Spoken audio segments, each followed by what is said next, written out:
उधर दिल्ली में नई आबकारी नीति के मुद्दे पर बीजेपी ने दिल्ली सरकार के खिलाफ प्रदर्शन किया और आबकारी मंत्री मनीष सिसोदिया के इस्तीफे की मांग की। विवाद के बीच दिल्ली में नई आबकारी नीति को लागू होने के करीब 7.5 महीने के अंदर ही वापस ले लिया गया है, लेकिन इस मुद्दे पर दिल्ली का सियासी पारा चढ़ा हुआ है।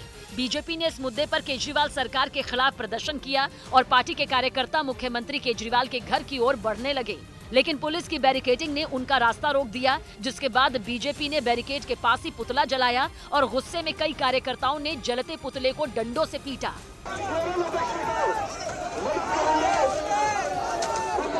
इस प्रदर्शन के जरिए बीजेपी ने दिल्ली के आबकारी मंत्री मनीष सिसोदिया के खिलाफ मोर्चा खोला और उनके इस्तीफे की मांग की। बीजेपी ने उन पर आरोप लगाया कि उन्होंने लाइसेंस होल्डर को गलत फायदा पहुंचाया, जिससे सरकारी खजाने को नुकसान हुआ।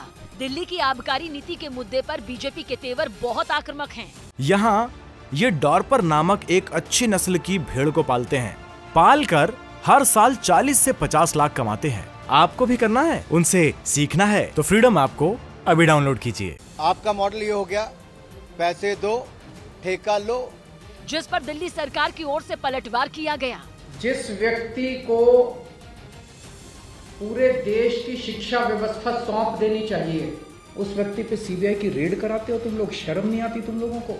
दिल्ली में उपराज्यपाल ने नई आबकारी नीति में गड़बड़ी की जांच की रिपोर्ट मांगी थी, जो उन्हें मिल चुकी है। यही नहीं, सीबीआई ने मामले की जांच भी शुरू कर दी है। इधर हैदराबाद में तेलंगाना के मुख्यमंत्री केसी राव की बेटी कविता के घर के बाहर बीजेपी और टीआरएस के कार्यकर्ता भिड़ गए।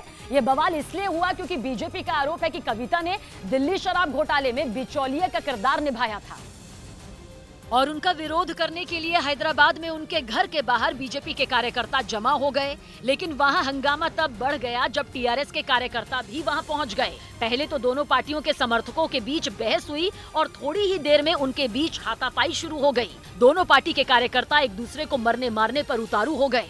हालांकि इस दौरान वहां मौजूद कई लोग उन्हें छुड़ाने की कोशिश करते नजर आए, लेकिन बवाल बढ़ता चला गया।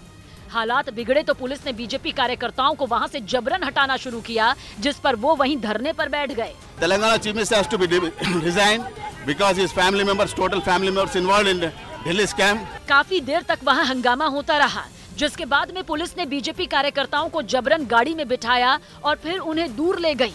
बताया जा रहा है कि बीजेपी के आरोपों को नकारते हुए टीआरएस नेता कविता उनके नेताओं पर मानहानि का केस दर्ज कराने वाली हैं।